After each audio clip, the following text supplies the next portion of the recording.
भूत का जाति, संबंध इत्यादि हैं। इनको उत्तम, माध्यम, लघु और अधम के नाम से पुकारते हैं। जो आत्माएं उत्तम कोटि की होती है वह किसी को हानि नहीं पहुंचाती। माध्यम श्रेणी वाले प्रवाह तो जरूर डालती है मगर अधिक कष्ट नहीं पहुंचाती। यहाँ तक कि किसी किसी रोगी को तो जान पर बन जाती है। गरुड़ पुराण के मत से मृत आत्मा का वर्णन है वह यह है कि मनुष्य का, पशु कोई भी मरे उनकी रूह इकट्ठी होती रहती है और मृतक के दिन वह सब उठ खड़ी होती है और भूत व आवेश के नाम से पुकारी जाएगी।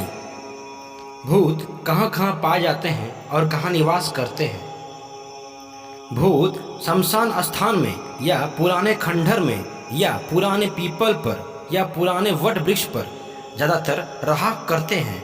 अंधेरे रात्रि, ज्येष्ठ की दोपहरी तथा जिस रात्रि को भयानक पवन चले तथा भूत अक्सर निकलते हैं। भूत का निवास उस मकान में ही होता है जिसमें 6 माह तक दीपक न जले या 6 माह तक दरवाजा न खुले।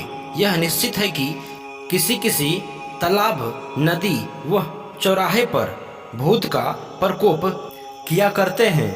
हमारे यहाँ किसी किसी मकान को जहाँ भूत का वास हो उसे लोग छोड़ दिया करते हैं और कहा करते हैं कि इस मकान में रात को नाच गान का शब्द सुनाई देता है। यह भी देखने में होती है कि यदि कोई हिम्मत करके ऐसा मकान में रहने भी लगा तो अंत में उसे मकान को छोड़ने के लिए विवश होना पड़ता है। और जो लोग भूत प्रेत इत्यादि को नहीं जानते वो भी अक्सर यही कहते सुने गए हैं कि भाई संसार में भूत है, जरूर ही है।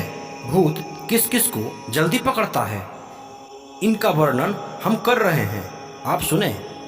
युवकों पर, स्त्री पर, जननते बालकों पर, सुंदर स्त्रियों पर, प्रेम करने वाले प्रेमियों तथा प्रेमिकाओं पर, पूर्ण जन्म के कुटुंबियों पर, वह रिश्तेदारों पर, स्नेही मित्रों पर, श्वेत रंग के पदार्थ पर, नया सुगंधित पुष्पों पर, इन सभी पर भूत के लक्षण दिख सकते हैं। भूतों का मनुष्य पर प्रभाव। जिस मनुष्य पर भूत का प्रकोप होता है वह मनुष्य इस तरह होता है कि मुख से बकता है और क्षण में डरावना सा हो जाता है। अपने आप शरीर को नोचता तथा दांतों से काटने लगता है। जौन रहता है, आकाश की ओर बड़ी गहरी दृष्टि से देखता है। बराबर आंखें फाड़ फाड़ कर अधिक देर तक मनुष्य को घूरता है। उन्माद में आकर उछलता है, दौड़ता है, दांतों से होठ को चबाता है और मुख से झाग उगलने लगता है। शरीर पीला पड़ जाता है और प्रतिदिन दुबला आती जाती है। कभी कभी बहकने लगता है, जमाई लेता है और आँखों की त्योरी बदल जाती है। किसी किसी को कहते हैं रात्रि को नींद नहीं आती है। अकेले ही ऐसे बात करने लगता है जैसे कि 2 मनुष्य आपस में बात कर रहे हो। ऐसे पुरुष को फौरन ही इलाज करवाना चाहिए। बालक पर भूत का प्रभाव और लक्षण। अंग स्थिर हो जाता है, शरीर से रुधिर की दुर्गंध आती है, दूध नहीं पीता है, मुंह टेढ़ा हो जाता है, नेत्रों से आंसू बहने लगता है, हाथों को मुट्ठी बांधकर ऐंठता है, हाथ पैर को नोचने लगता है, जमाई बहुत लेता है, मुख से झाग आने लगता है। ये सब बच्चों पर भूत लगने का प्रभाव है। सरसों, सांप की केचुली, कुट और बकरे की लेड़ी की धुनी देनी चाहिए।